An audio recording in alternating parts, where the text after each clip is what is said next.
Assalamualaikum warahmatullahi wabarakatuh.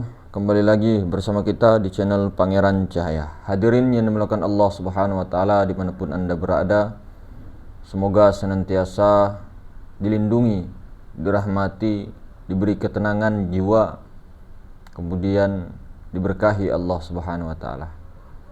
Hadirin yang dimulakan Allah Subhanahu wa taala, jadi kita sama-sama mengetahui bahwa masih sangat banyak mungkin di keluarga kita ataupun di lingkungan kita ataupun di tempat kerja kita ataupun dekat aktivitas kita, orang-orang yang masih buta memandang Allah Subhanahu wa taala. Kenapa dikatakan buta? Karena dia tidak mempergunakan mata hatinya. Dia tidak mempergunakan kolbu sanubarinya menembuskan kepada kolbu nuraninya sampai ke sir rabbaniyah. Jadi seseorang ketika tidak membersihkan daripada kolbu sanubari ataupun jantung ini untuk bagaimana senantiasa tazkiyatun nafs, pembersihan daripada jiwanya, maka sulit untuk menembus nuraninya.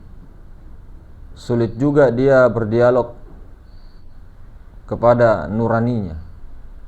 Sulit juga dia mendapatkan petunjuk daripada nuraninya tembus kepada Rabbani.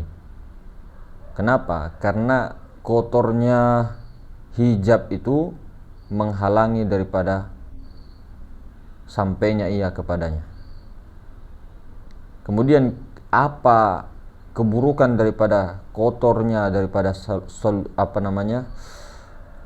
hati sanubari ini? Apa keburukan-keburukannya? Masih banyak lagi keburukan-keburukan yang tidak kita ketahui ketika itu kotor, hadirin. Kotor di sini bukan, saya tidak mengatakan bahwa orangnya pendosa dan sebagainya, tidak. Ini masalah jiwa.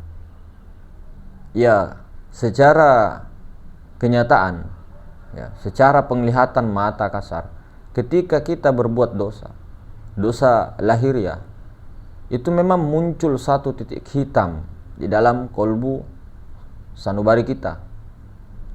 Kemudian itu juga mengotori, bisa juga mengeraskan daripada kolbu sanubari kita, hati sanubari kita. Fine, betul. Namun yang kita maksud di sini orang-orang yang kotor daripada jiwanya, bukan hanya jiwanya yang kotor dikarenakan dosa lahiriah. Itu perkara-perkara dosa lahiriah, Pak. Ini berbeda, tapi ini ada dosa yang paling besar. Sebesar-besarnya dosa lahiriah, lebih besar lagi dosa batiniah. Kenapa? Karena perkara syirik, perkara menduakan Allah, itu sebenarnya ada di hati, bukan ada di lisan. Nah, intinya di situ. Ketika seseorang masih daripada menduakan daripada Allah, syirik kepada Allah, maka ini orang-orang yang sulit untuk melihat atau menyatakan Allah Subhanahu wa taala senyata-nyatanya. Bahkan ketika diberitahu pun oleh keluarganya misal, orang tuanya misal, atau guru-gurunya misal, atau siapa temannya, dia tidak akan memandang itu, karena dia telah tertutup, telah terhijab, dia telah terlena. Bagaimana caranya dia bisa kembali kepada Allah? Dengan cara tazkiyatun nafs. Maka alhamdulillah di bulan suci Ramadan ini diberikan juga kesempatan. Tapi jangan pernah kita hanya mengira bahwa bulan suci Ramadan ini hanyalah di bulan ini secara hakikinya. Namun rasakanlah bulan suci Ramadan itu setiap hari dalam waktu 365 hari. Jadi Ramadan itu, Lailatul Qadar itu sama sekali tidak pernah meninggalkan kita. Bahkan itu ada pada setiap harinya.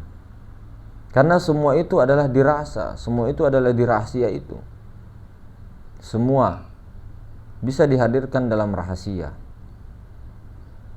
Nah, kita kembali hadirin.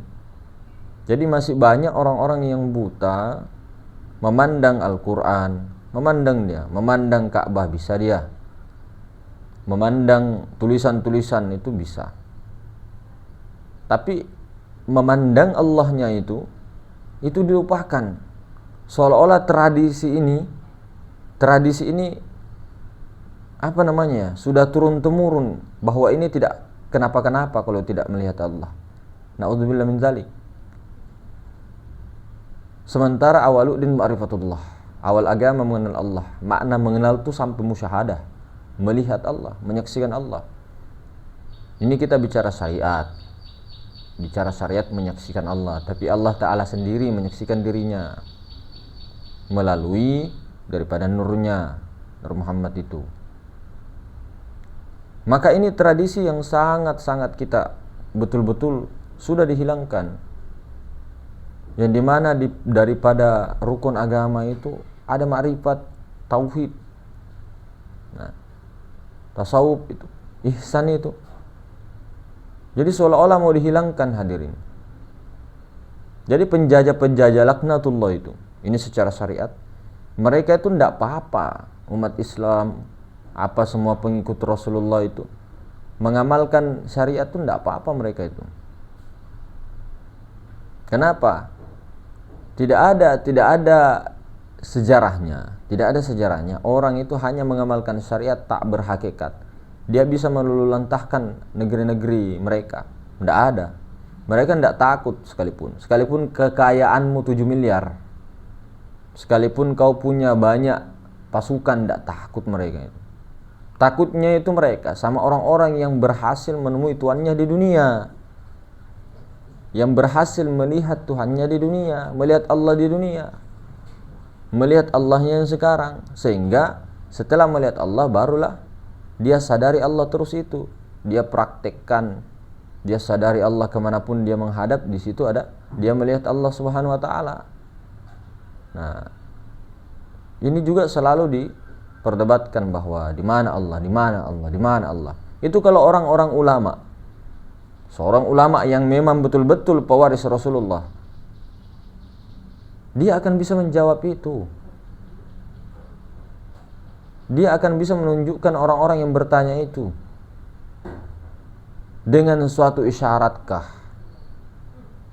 ataukah dengan tulisankah, ataukah dengan perumpamaan.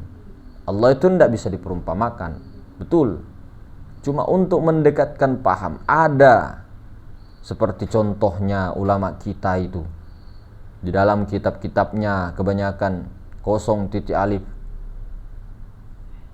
membuat bulatan begitu, kemudian ada titik, kemudian alif di situ.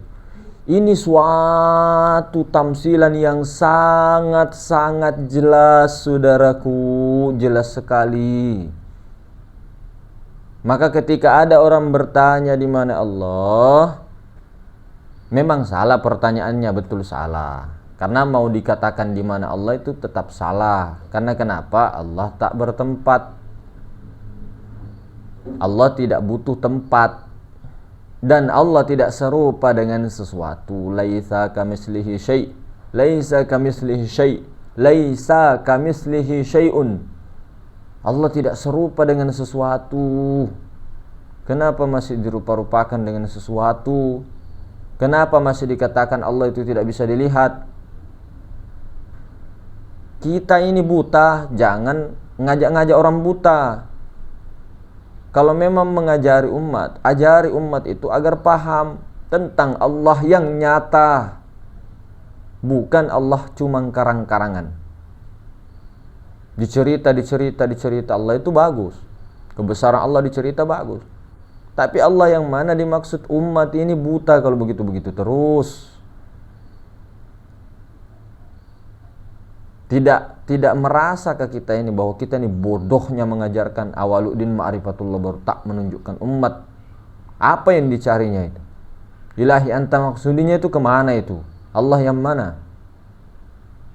Makanya ini ulama-ulama yang dulu itu kosong titik alif itu, Masya Allah. Kosong itu bukan tidak ada. Ini perumpamaan ini. Kalau orang sudah paham ini, dia pasti mengatakan Allah tak bertempat, Allah tidak serupa dengan sesuatu, Allah tuh maha suci. Bagaimana mau dikatakan? Jadi ketika ada orang berdebat Allah di atas langit, dia santai. Kenapa? Bukan dia percaya Allah di atas langit atau Allah di atas tujuh lapis langit di atas bersemayam. Bukan percaya begitu. Artinya dimanapun Allah itu memang ada. Dimanapun, mau di langit ketujuh kayak benar ada. Cuman tidak bisa dikatakan dia bertempat di sana. Mau dikatakan Allah itu di bumi kayak memang ada. Tidak bisa juga dikatakan bahwa Allah di bumi. Dimanapun dihadapkan wajah, di situ ada Allah. Ini sudah contoh yang sangat luar biasa bagi orang-orang yang sudah sadar betul-betul. Dia diliputi Allah. Sadar betul-betul, ya Allah ya Karim, ya Walidin Ihsana. Kita ini setelah berlalu bulan suci Ramadan tidak bertemu Allah di bulan suci Ramadan ini, betapa ruginya. Tidak menemukan Lailatul Qadar, tidak bertemu Allah, tidak bertemu kiblat yang pertama, tidak bertemu dari Masya Allah. Mau sampai kapan umat ini begini? Tidak mengetahui yang dikatakan Allah itu, ini perkara wajib semulakan, perkara wajib fardu ain, menyaksikan zat Allah itu. Makanya kenapa sedikit orang-orang yang sadar, karena tidak mau membuka mata hatinya. Ini secara syariatnya. Kalau mau Allah Ta'ala itu 1 detik, orang-orang semua itu bisa saja. Ini kita ini, ya anggaplah prank-prank ke apakah dan sebagainya. Ini perkara serius. Seseorang meninggal, tanda kutip, tidak menyaksikan Allah. Betulkah syahadatnya itu? Kalaupun tidak, syafaatnya mudah-mudahan dapat rahmat. Kan begitu. Tapi ini sudah genting. Berpuluh-puluh tahun kita pelajari, misal kita teliti dalam buku-buku, dalam sejarah-sejarah dunia. Perkara ini disembunyikan, memang ada sebab akibatnya. Tapi sekarang bangkitlah wahai para singa-singa, jangan tidur terus. Bangkit dari ranjang itu, bangkit dari ranjangmu, bangkit daripada kelambumu, buka kelambunya. Nyatakan, sadari betul-betul Allah. Maka memang Allah itu tidak bisa dikatakan bertempat. Tidak bisa. Allah di dalam sesuatu, dikatakan di dalam sesuatu juga salah, tidak dikatakan juga bukan di dalam sesuatu salah. Berarti Allah di dalam, tidak, begini bos. Begini, kosong, titik alif. Alif ini di dalamnya ini toh. Nah, di dalamnya kosong ini alif. La ilaha illallah. Jadi bukan Tuhan ada di dalam, bukan Allah ada di dalam kita. Kita ini di dalam Allah, alam semesta itu yang di dalamnya Allah, Nur Muhammad itu yang di dalamnya Allah Ta'ala. Itulah dikatakan dimanapun kau hadapkan wajahmu. Tapi bukan berarti kita itu hanya begini. Orang yang tidak mengenal Allah, orang yang tidak ini Allah, orang yang tidak ma'rifat kepada Allah, kasihan begini-begini. Dimanapun kita keluarkan dalil baru tidak ditunjukkan mana. Kan banyak yang begitu. Bukan menyalahkan, artinya kita begini. Nah, kalau memang membuka praktek ma'rifatullah, pahamkan itu, jangan berkelok-kelok begini. Nah, kasihan, was-wasnya ini banyak. Setelah membuka kajian itu, adakah mendapatkan terangnya Allah yang maha suci itu? Sebagai contoh juga lagi di akuarium. Nah, ini contoh di akuarium itu ada air. Ini contoh ya, contoh. Nah, ini kemana-mana ini ikan mencari lautan. Dia tidak sadar ikan itu bahwa di dalam lautan, di dalamnya. Maka ikan itu bukan di luar, tapi di dalamnya lautan. Jadi lautan itu bukan di luar ikan, bukan di dalam ikan, tapi meliputi ikan. Ini suatu contoh penggambaran bahwa Allah Ta'ala itu meliputi segala sesuatu, tidak bertempat, selalu beserta dengan hambanya. Contohnya itu, ataukah ada lampu di dalam akuarium, cahayanya itu menyebar. Nah, nanti kalau begitu Allah tidak suci, siapa bilang tidak suci? Saya tanya, ambil coba air. Ambil air, apakah itu bisa menyalahi kesuciannya? Tidak. Coba ambil air di akuarium itu. Sama dengan cahaya lampu misal disimpan dalam akuarium penuh memenuhi ruangan. Meskipun di situ mohon maaf ada tainya ikan, ada di situ benda-benda apapun, itu tidak tersentuh dengan dia tidak menyentuh cahaya itu, tidak menyentuh itu. Dia menyebar ke seluruhnya, meliputi ruangan itu, meliputi ikan yang di situ, meliputi air yang di situ, itu cahayanya itu misal meliputi semua itu. Dan cahaya itu meskipun mengenai ikan atau mengenai lautan atau mengenai batu-batu kecil, cahaya itu tetap suci. Ini perumpamaan. Cahaya itu tetap suci. Kenapa Allah tidak berwarna? Kenapa Allah tidak bercahaya? Kalau Allah bercahaya, tidak ada yang bisa melihat. Maksudnya, kalau Allah berwarna, perhatikan, kalau Allah Ta'ala, Allah Subhanahu Wa Ta'ala itu punya warna, kita ini buta Pak, tidak bisa melihat. Full warna, misal merah ya, misal ini permisalan, misal merah zatnya. Apa bisa kita melihat? Bisa kan melihat? Kenapa bisa melihat? Kenapa bisa melihat? Karena saking sucinya Allah Ta'ala. Coba warna merah, merah semua ini. La ilaha illallah. Warna kuning semua. Apa dia bilang? Kayak ini cahayanya ini nurun ala nurin, ini melebihi cahaya matahari, berwarnanya putih sekali.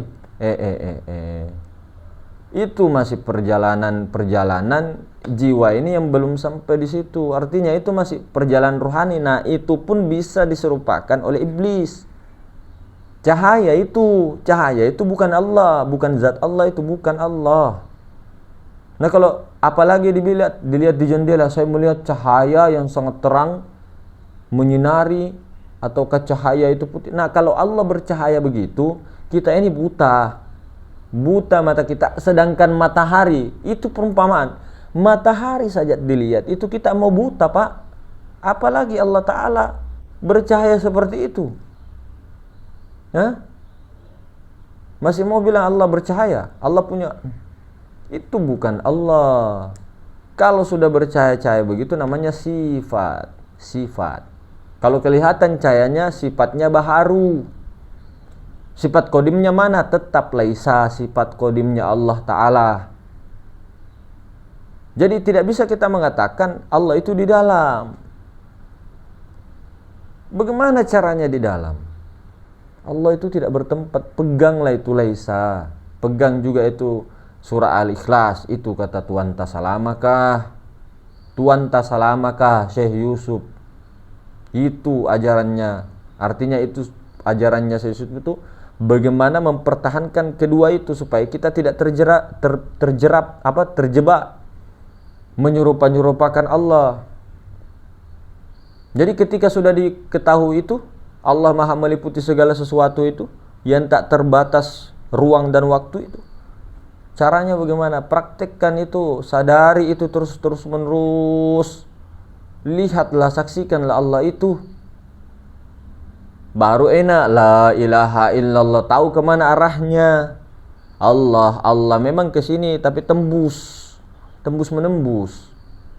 Allah. Tidak hanya menghayal begitu.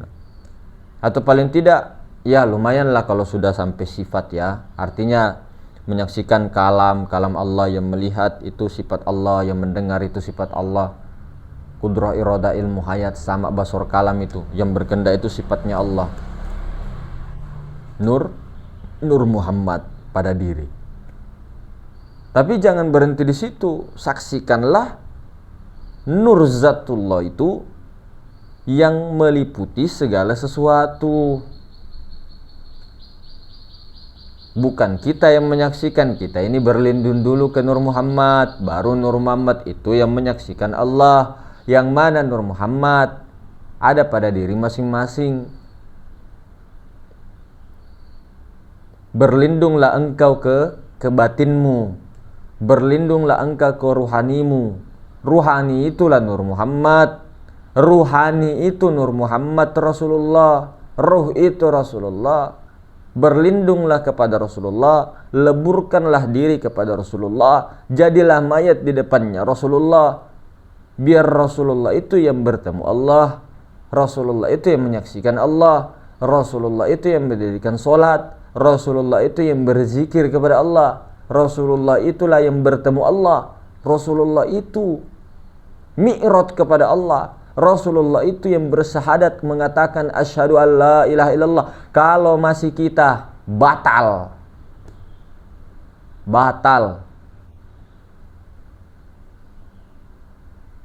tuh kuncinya. Kunci utama itu Rasulullah, kunci utama itu Nur Muhammad Rasulullah.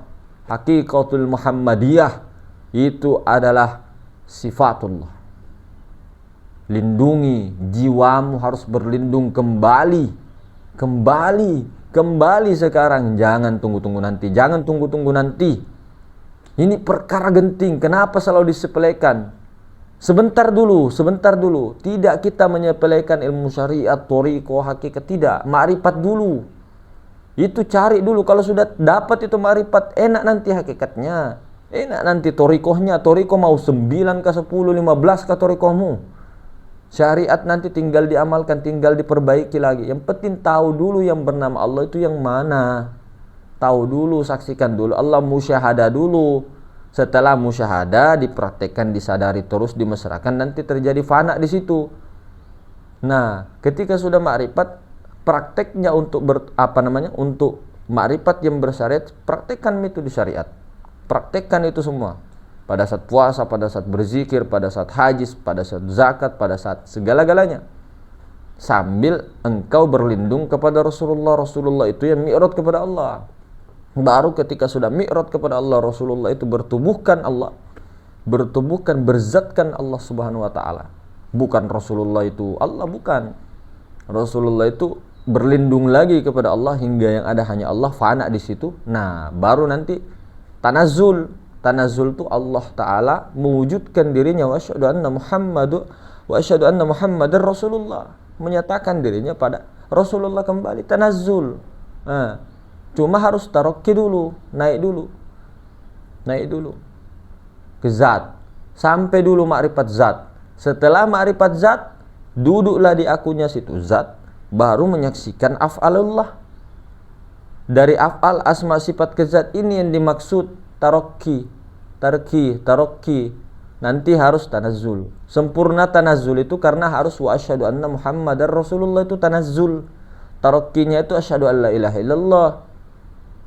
Nah, kemudian jadilah akunya di situ. Baru akunya di situ, artinya akunya zat itu yang bernama Allah menyaksikan af'alnya balik, tanazzul dia. Itu sebenarnya yang perkara yang mau dibikin. Itu tujuan kita di dunia, itu yang paling utama tuh itu. Bukan berarti kita menafikan makanan, minuman, pekerjaan, tidak. Itu kan sarana. Iya tuh. Disuruhkah kita di sini membangun rumah tingkat-tingkat? Tidak. Bukan kita menyalahkan orang yang rumahnya tingkat, tidak. Artinya bukan. Jangan fokus ini dulu, nah. Saksikan itu. Itu sudah jelas sekali tuh ulama kita. Ada lagi yang begini-begini lagi isyaratnya. Masih menolak. Masih juga ini. Nah, ini saya bicara tentang ini ya. Seolah-olah panggung sandiwara begitu. Artinya seolah-olah kita mengharapkan begini-begini, enggak. Semua itu hidayah milik Allah. Ini bicara saja. Beri peringatan, beri kabar gembira. Ini bukan kabar buruk. Kalau mengatakan kabar buruk silakan. Ini kabar gembira. Kabar gembira. Bukan hanya harus betul-betul nyata. Allah Ta'ala itu nyata senyata-nyatanya. Kembalikan umat Islam, kembalikan. Di situ semua ujung muaranya. Jangan kita bertele-tele terlalu banyak. Cerita sampai berbusa-busa mulut juga baru tidak dikasih tahu ujungnya. Riyadhah boleh banyak-banyak puasa kah 7 tahun kah 10 tahun kah 11 tahun kah apakah.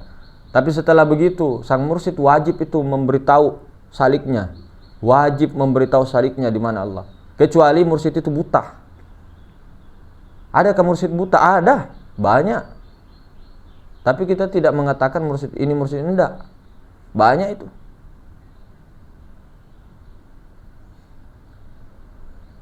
Itu makanya pahamkan kasihan. Jangan sampai cuma disuruh riyadhah, cuma disuruh ini kamu kerjakan ini. Fanafi mursyidnya sampai kapan?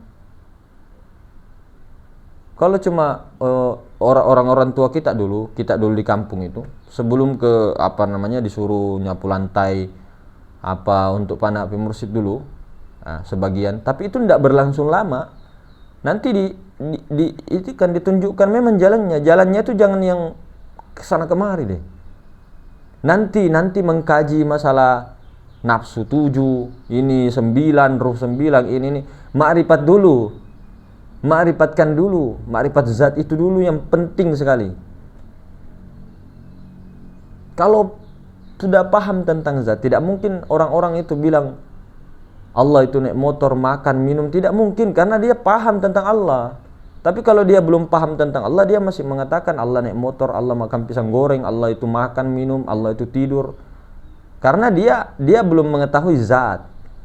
Dia masih di af'al. Dia masih di sifat. Kelihatan. Oh, berarti kelihatan Mas kalau orang ini.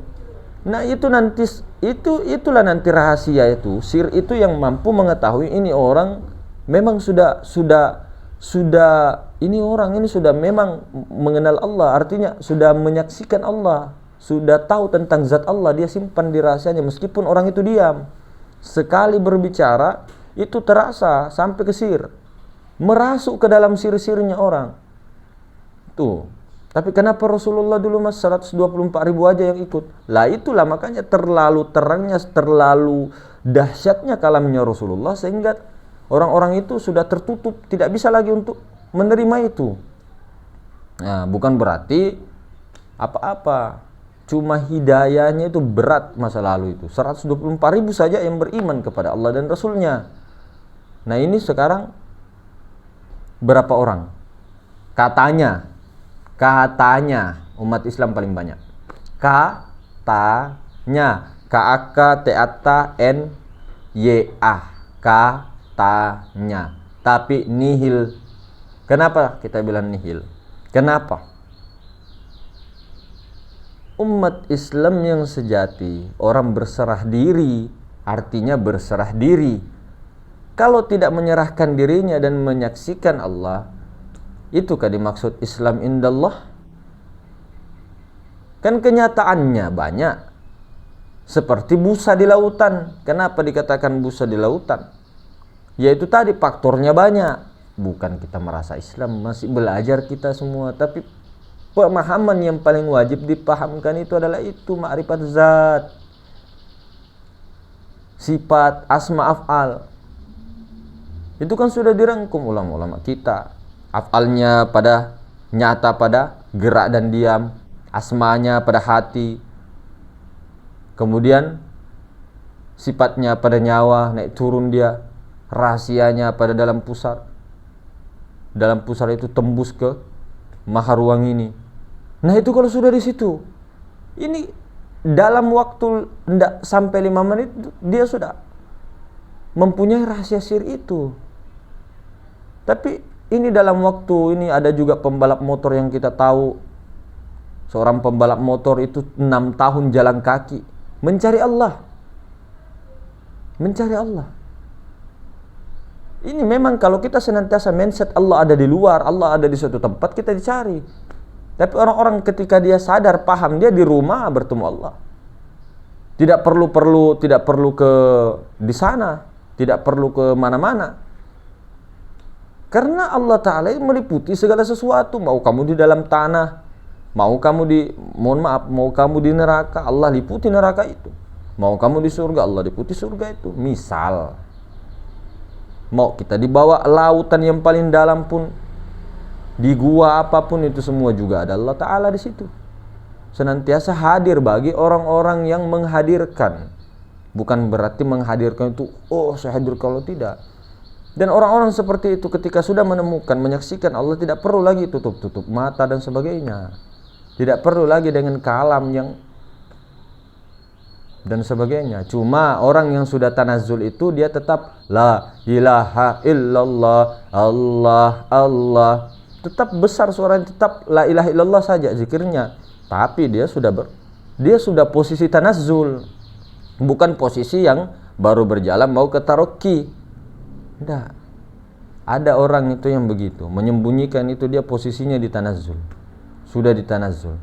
Biasa-biasa saja biasanya orangnya itu, biasa-biasa saja. Tidak terlalu berlebihan. Dia tidak mengejar pahala surga neraka, tidak. Sama sekali Allah saja dalam hatinya. Bening dia punya kolbu itu, meskipun kelihatannya usuk-usuk, ecek-ecek kah, apakah pengemis kah dia, pengamen kah dia, tapi kolbunya itu bening dari ujung rambut sampai ujung kaki itu bening, sebening-beningnya itu. Suci dia itu. Suci. Bukan saya mengatakan dia itu enggak. Itu bening, bersih betul itu orang itu. Full. Orang seperti ini, itulah yang menyebabkan hidayah, barokah, dan harum wangiannya itu terpancar, kecium bagi orang-orang yang punya sir juga menyaksikan Allah. Cium. Dan orang seperti itu seharusnya tidak saling menyalahkan satu sama lainnya lagi. Nah, jadi begitu, mudah-mudahan dipahamkan sama-sama, kita semua tetap berjuang, ikhtiar sekuat tenaga mungkin dengan sungguh-sungguh. Oke? Ini secara syariat. Selama hayat masih dikandung badan, nah, tetaplah berusaha dengan keras. Tapi yang berusaha itu bukan kita. Bagaimana caranya? Berlindunglah kepada Rasulullah. Baru Rasulullah itulah yang sekuat-kuatnya yang menjalankan. Itu tidak terhijab. Tapi kalau kita rasakan dulu Rasulullah dalam dirimu, yang meliputi juga di luar, nah, baru kembalikanlah Rasulullah itu menyaksikan Allah. Baru fana lah di situ, yang ada hanya Allah semata-mata. Baru setelah itu prosesnya tanazzul. Setelah itu tanazzul. Proses seketika ketika tanazzul itu syariatnya itulah yang diperbaiki semuanya. Oke. Saya pamit undur diri. Assalamualaikum warahmatullahi wabarakatuh.